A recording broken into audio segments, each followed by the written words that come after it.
Buenos días.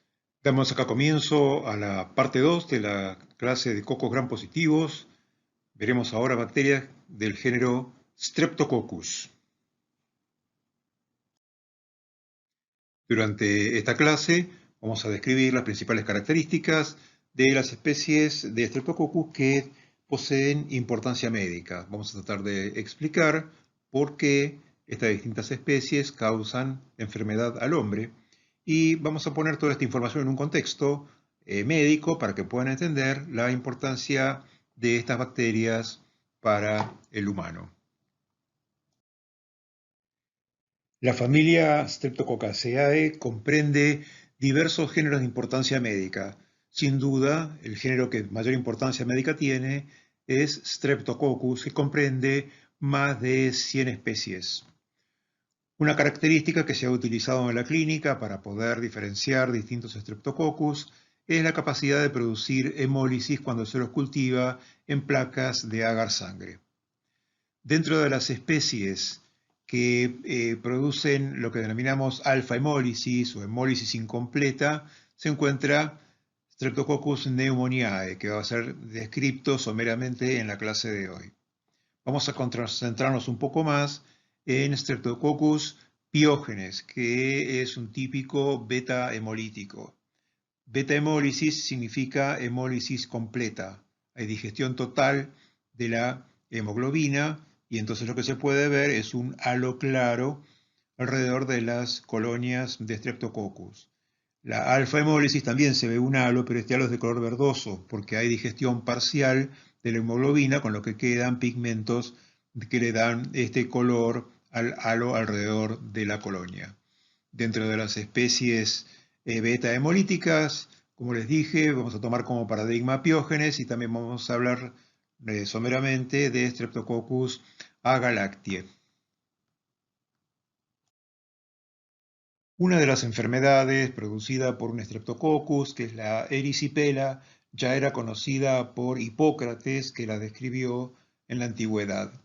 Hubo que esperar a la segunda mitad del siglo XIX para que Theodore Billroth por primera vez haga una descripción de estas bacterias que lo observaba al microscopio formando cadenitas, que no era otra cosa que los Streptococcus. Friedrich Felsheim estudió los estreptococos y la erisipela. En 1883 descubrió que uno de estos microorganismos que formaba cadenitas causaba la faringitis, y esto fue Streptococcus pyogenes, posteriormente descrito. La característica común que comparten Streptococcus con Staphylococcus es la morfología esferoidal, pero después ya se diferencian no solo por la agrupación en cadenas, sino también por la prueba de la catalasa, como describimos anteriormente en la primera parte de la clase. Las bacterias del género Streptococcus tienen un tamaño que les permite ser visibles al microscopio óptico, no tienen órganos de locomoción, por lo tanto son inmóviles, carecen de la posibilidad de formar esporas, tienen, al igual que los Streptococcus, una muy gruesa pared bacteriana que está compuesta de peptidoglicano y ácidos teicoicos. También contiene las envolturas de Streptococcus contienen proteínas. En el caso de los Streptococcus, la proteína más importante, más abundante, es la proteína M, y además hay otras proteínas con diversa funcionalidad.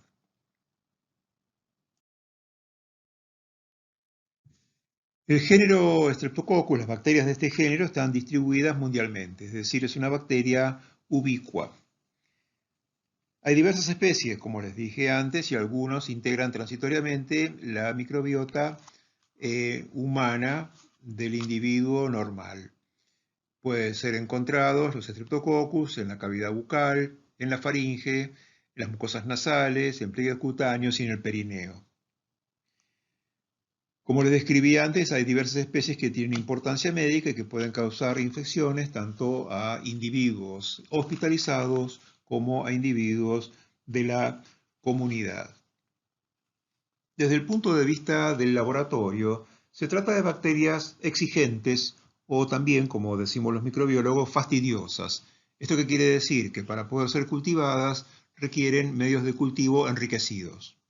Cuando se las cultiva en el medio adecuado, con los nutrientes adecuados, la bacteria crece rápidamente, es decir, de un día para otro puede notarse la aparición de las colonias, que son pequeñas, no son pigmentadas, podría decirse que cuando uno las ve parecen pequeñas gotitas de agua porque son transparentes. Esta bacteria, desde el punto de vista metabólico, tiene un metabolismo anaerobio facultativo, es decir, esta bacteria tanto puede oxidar como fermentar.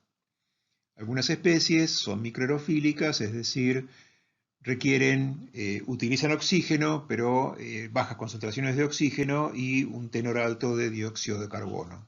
Como ya les dije antes, son catalasa negativos y pueden producir alfa, beta o gamma hemólisis. Gamma hemólisis es no hemólisis. Convencionalmente se dice que las bacterias los Streptococcus que no producen hemólisis son gamma hemolíticos.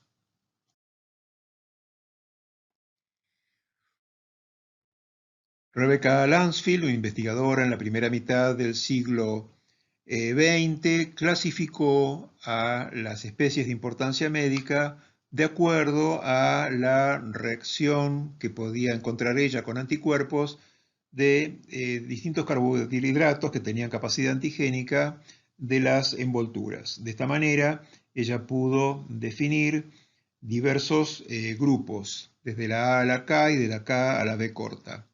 En realidad, esta clasificación, con el advenimiento de los nuevos métodos de identificación semiautomatizados, ha perdido un poco de validez, les diría, de actualidad, ha quedado obsoleta. No obstante eso, en la práctica ustedes van a ver que todavía en la clínica se usa la clasificación del grupo de Lancefield para definir algunas especies. Por ejemplo, Streptococcus pyogenes es el típico Streptococcus, que es beta hemolítico y pertenece al grupo A.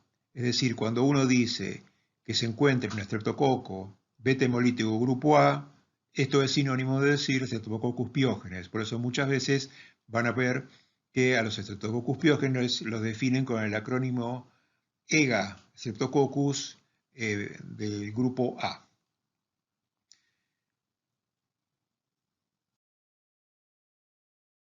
Dentro de los Streptococcus que producen beta-hemólisis tenemos entonces las dos especies paradigmáticas. Por un lado tenemos el Streptococcus pyogenes, que es beta-hemolítico, pertenece al grupo A, es una bacteria microaerofílica y que tiene una particularidad que es susceptible a la bacitracina y es una de las formas con la cual se lo puede identificar en cultivo.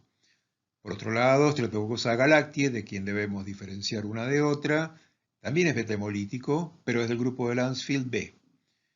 También es microaerofílico y para poder identificarlo se utiliza una prueba que se denomina prueba de Camp, que es una prueba usual de laboratorio.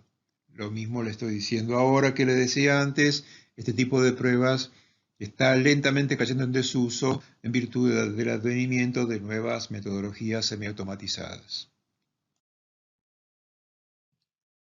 Streptococcus pyogenes, de la misma manera que hablábamos hace un rato de Staphylococcus, es un patógeno multifactorial.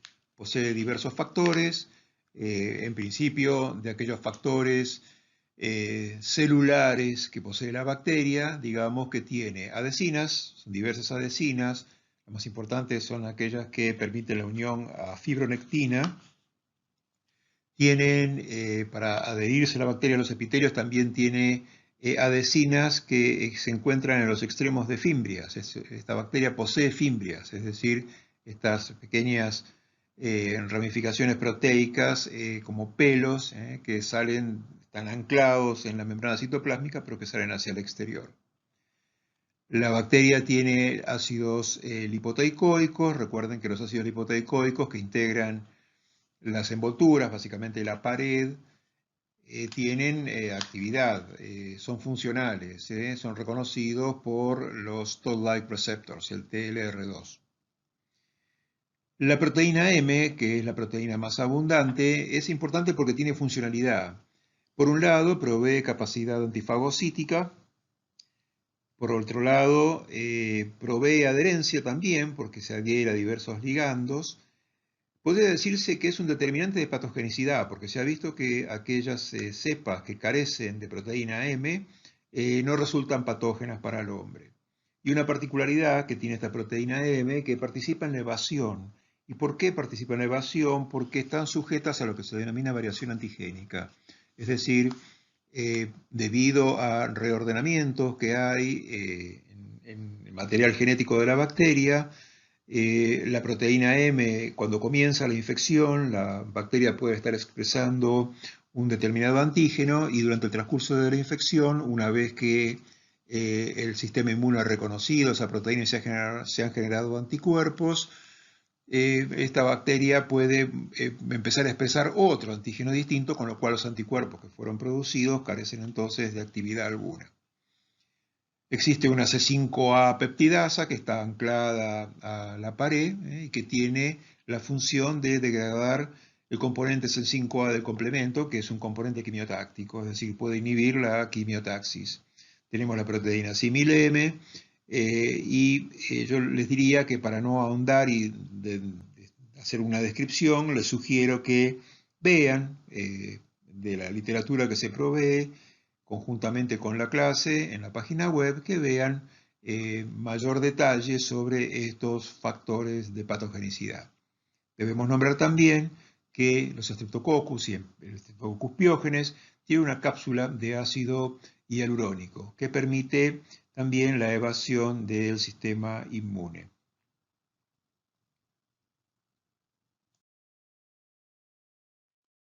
Streptococcus pyogenes también tiene factores de virulencia que son secretados al medio.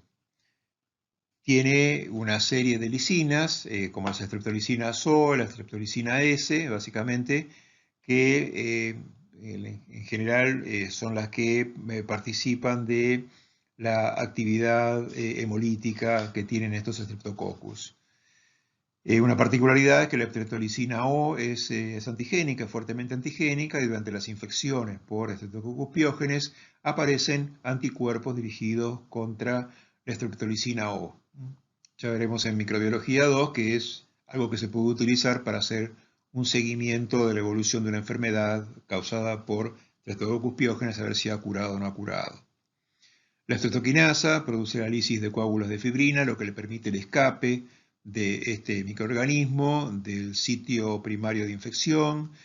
Contiene una hialuronidasa que degrada ácido hialurónico, estreptodornasa que degrada DNA, diversas esterasas que actúan sobre distintos sustratos y otra cantidad de exoproductos que no tenemos tiempo en este momento de describir. Si vamos a describir que uno de los productos secretados por la bacteria son las exotoxinas pirogénicas estreptocóxicas. Básicamente se reconocen tres, la SPA, la SPC y la SPB. Tanto la SPA como la C tienen características superantigénicas, mientras que la SPB es una cisteína proteasa que tiene la capacidad de degradar proteínas del huésped. Y interesantemente, dentro de las proteínas que se degradan son aquellas que tienen actividad dentro del sistema inmune, como citoquinas, IgG, componentes del complemento, por lo que entonces la SPEB actúa como un factor de evasión. Streptococcus pyogenes puede causar enfermedad por tres mecanismos distintos. Una son las infecciones piógenas, y cuando digo piógenas es con formación de pus o secreciones y con acúmulos de leucocitos polimorfonucleares. Estas infecciones piógenas pueden ser tanto superficiales como invasivas. Superficiales, por ejemplo, el impétigo, que no es exactamente igual la presentación clínica del impétigo causado por Staphylococcus aureus, pero bueno, esta es una de las patologías que es muy contagiosa y la bacteria puede diseminarse rápidamente de una zona de tejido a otra contigua, simplemente por tocarse con las manos. Esto con los chicos se ve muy frecuentemente. A medida que la bacteria empieza a interesar regiones más profundas de los epitelios, las enfermedades que va causando Streptococcus pyogenes empiezan a tener mayor gravedad. Así reconocemos la erisipela, que ya toma porciones de la dermis y ya la dermis en contacto con el músculo puede llegar a producir una diseminación hacia el músculo causando la fascitis. Estas fascitis pueden ser graves porque pueden necrotizar el tejido, a punto tal que pueden diseminar a músculo, o sea, de la fascia muscular al músculo y producir las miositis. Estas miositis pueden ser muy graves y hay algunas cepas reconocidas de Streptococcus pyogenes que tienen una capacidad tan importante de degradar tejido que en cuestión de 2 o 3 o 4 días pueden provocar lesiones como las que ustedes pueden observar en esta esta fotografía acá a la izquierda de esta imagen. Una patología piógena frecuente causada por Streptococcus pyogenes son las faringitis. Se trata de una infección piógena superficial en la faringe y que es frecuente en niños y adultos jóvenes en el grupo etario de 5 a 15 años de edad. Debemos dejar en claro que la principal etiología de las faringitis son los virus, es decir, un 75-80% de las faringitis son causadas por virus, el resto por bacterias. Y de las bacterias, la más frecuente es Streptococcus pyogenes.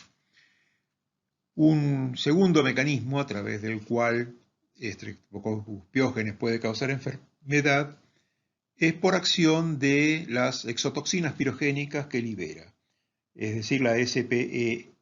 El ejemplo de esta patología es la escarlatina. La escarlatina es una enfermedad que tiene manifestaciones cutáneas, como se ve en estas fotografías, y también en las mucosas. Fíjense en la lengua de este niño. Un tercer tipo de enfermedad producida por Streptococcus pyogenes son las complicaciones denominadas no supurativas que siguen a una infección estreptocóxica. Por eso se denominan complicaciones no supurativas postestreptocóxicas. Las dos que conocemos son la fiebre reumática y la glomerulonefritis aguda. En general, la fiebre reumática ocurre en aquellos niños, adolescentes que han sufrido una faringitis por estreptococcus del grupo A y que no fue suficientemente bien tratada, en donde el antígeno ha permanecido mucho tiempo en los tejidos del individuo. En general, este tipo de patología va a involucrar las articulaciones, pudiendo también alterar el músculo cardíaco y puede también alcanzar piel y cerebro. El mecanismo básicamente por el cual se produce la fiebre reumática es porque existe un mimetismo molecular entre la proteína M y la miosina, por ejemplo, en el caso del músculo cardíaco del huésped. Entonces, durante la infección se están produciendo anticuerpos contra la proteína M que también van a reaccionar con la miosina y provocar entonces una reacción inflamatoria muscular localizada que afecta el órgano cardíaco. La glomerulonefritis aguda también pues una patología que ocurre después de haber sufrido una infección estreptocóxica. No tanto quizás a lo mejor después de sufrir una faringitis, sí puede ser, pero también se da en niños y en adultos después de haber sufrido otro tipo de infección cutánea, no necesariamente una faringitis. Para que esto ocurra, no cualquier cepa de Streptococcus pyogenes puede causar la glomerulonefritis aguda, sino que solamente algunos pocos serotipos de proteína M pueden llegar a causar esta patología. Acá, en este caso, la patogénesis de la glomerulonefritis aguda se da por una reacción de hipersensibilidad del tipo 3, es decir, esto se ocurre cuando se generan anticuerpos contra proteína M y proteína M y estos anticuerpos forman complejos inmunes que se depositan entonces en el riñón. Estos depósitos de inmunocomplejos, por último, también fijan complemento, provocando una inflamación localizada, que es la que afecta a los riñones.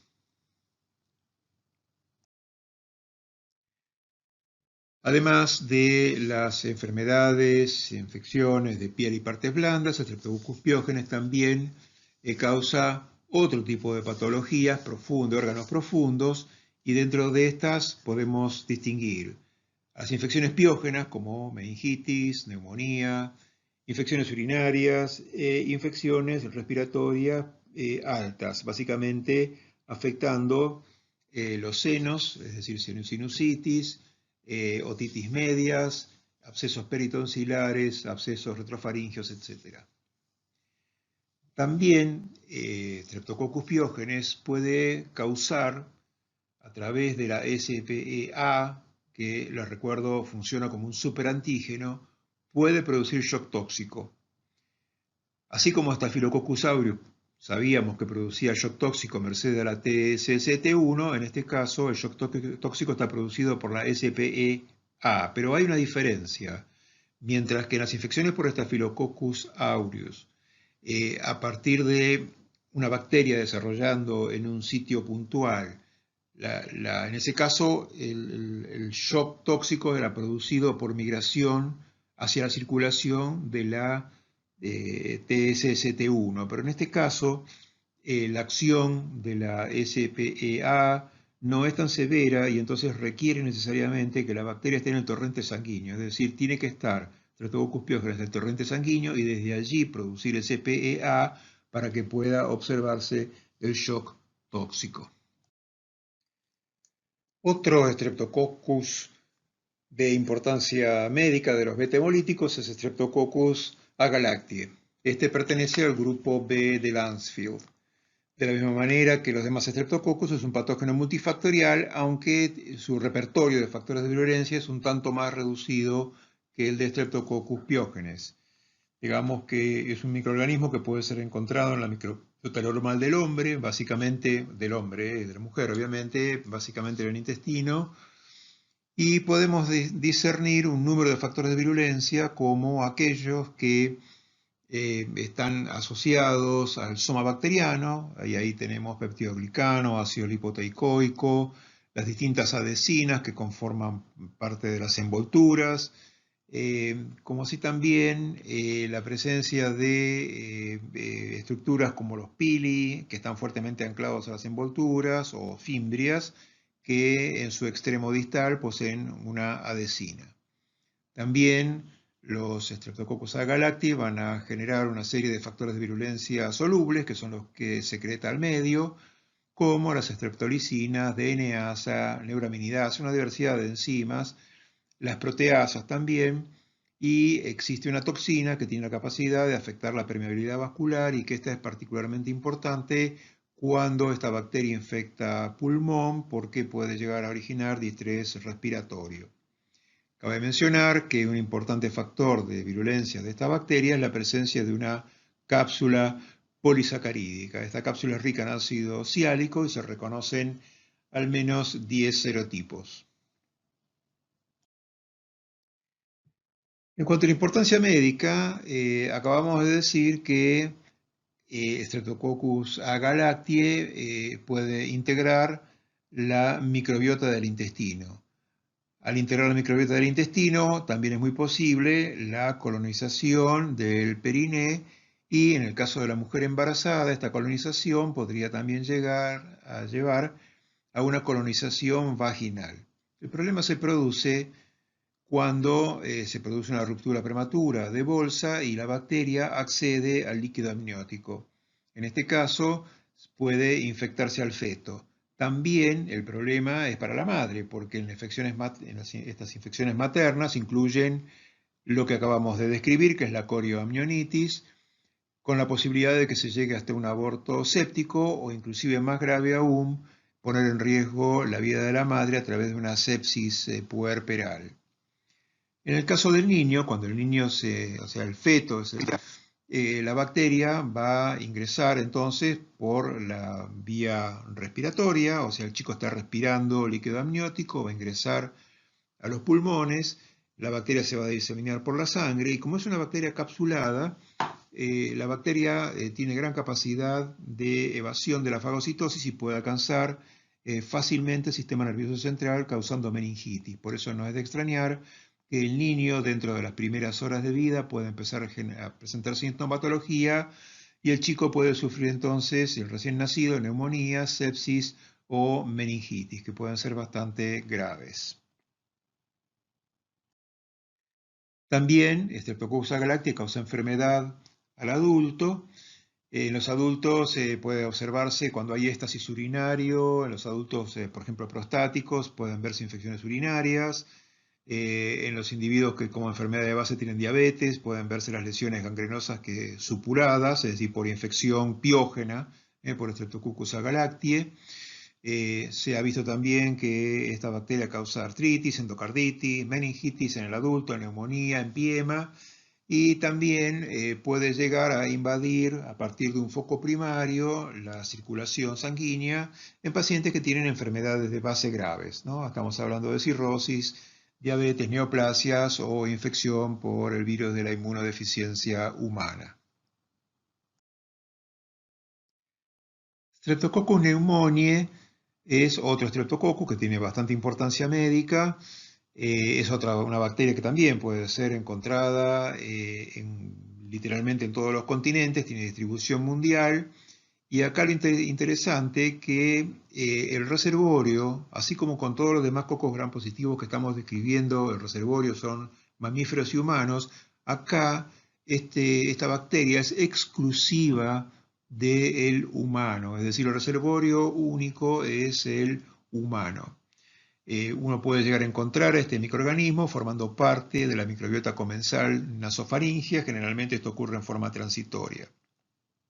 Y lo que uno ve que la mayor importancia médica de este microorganismo se resume en las infecciones que sufren los individuos de la comunidad. Cuando uno los observa al microscopio van a ver que la forma no es perfectamente de coco, sino que tienen forma lanceolada, es decir, como estirada. Ustedes lo pueden ver aquí en estas fotomicrografías. Y en cuanto a las características del cultivo, es una bacteria también exigente o fastidiosa, requiere medios de cultivo enriquecidos para poder desarrollar. Si la bacteria es colocada en el medio de cultivo adecuado, va a crecer rápido formando colonias pequeñas que también carecen de pigmento, tienen una forma característica para el ojo experimentado y van a formar un halo de hemólisis alrededor, que es, como les dije, hemólisis incompleta o alfa-hemólisis. Desde el punto de vista metabólico, es una bacteria que puede tanto fermentar como oxidar, y por eso se denomina anaerobio facultativo.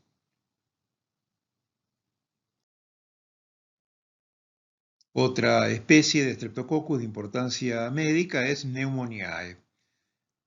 También se trata de un patógeno multifactorial y al igual que los demás Streptococcus, tiene factores somáticos de virulencia como el peptidoglicano, los ácidos teicoicos, ácidos lipoteicoicos. También existen proteínas que tienen capacidad de adhesina, que reconocen diferentes ligandos. Y también tenemos las proteínas que funcionan como adhesinas que se encuentran en el extremo de los piliofimbrias. También tenemos la IgA proteasa y la neuraminidasa que están fuertemente asociadas al peptidoglicano. Esta bacteria también produce exoproductos que son liberados al medio y que actúan como factores de virulencia como autolisinas o la neumolicina. Interesantemente, esta bacteria también posee una cápsula y que en algunos casos puede llegar a actuar como un verdadero determinante de patogenicidad. Por eso se los coloco acá subrayados, porque tanto la Streptococcus pneumoniae que carecen de cápsula o de neumolicina no pierden casi prácticamente toda su virulencia, pierden su patogenicidad. ¿Por qué es importante este Streptococcus pneumoniae? Porque Es una importante causa de muerte en los países centrales. Está dentro de las 10 causas de muerte más importantes en los países centrales. Es la que causa mayor cantidad de muertes infantiles que cualquier otro patógeno bacteriano. En nuestra comunidad es muy importante porque causa neumonía agudas, tanto en individuos de la comunidad, niños como en ancianos. Es la segunda causa de meningitis en niños de menos de un año de vida, causa con frecuencia otitis y sinusitis en niños y también es una causa frecuente de peritonitis primaria. Las infecciones graves producidas por Streptococcus pneumoniae, como las infecciones respiratorias, tanto en niños como en adultos, como las meningitis, pueden ser prevenidas por efecto de una vacuna. Existen dos vacunas, una que es la vacuna polisacarídica, que contiene 23 serotipos. Digamos que el Streptococcus pneumoniae tiene un elevado número de serotipos capsulares y entonces cuando se prepara una vacuna generalmente se prepara con los serotipos que son frecuentes, de frecuente circulación en la región donde va a ser administrada la vacuna.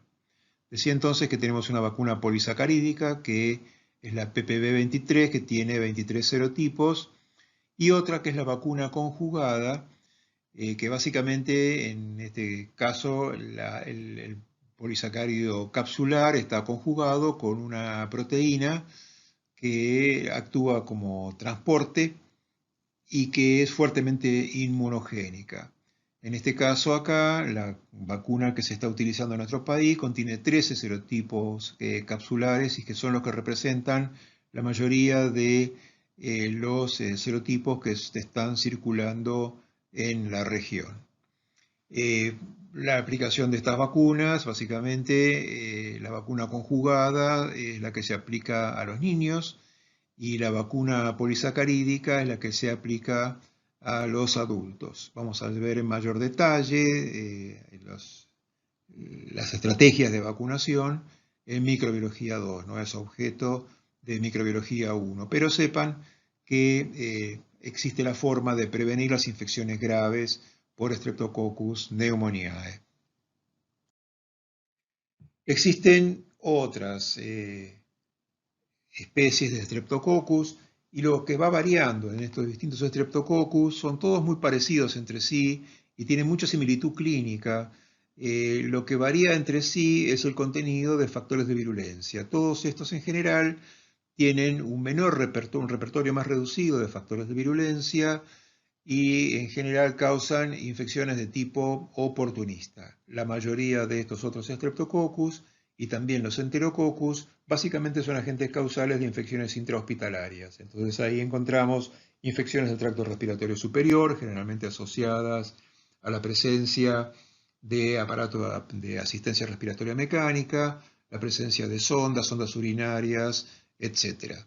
Habiendo comprendido por qué Streptococcus piógenes es capaz de causar enfermedad piógena, uno básicamente puede entender muy fácilmente por qué estos otros Streptococcus también causan enfermedad al hombre. Aquí terminamos la clase de cocos gram positivos. Agradezco su atención.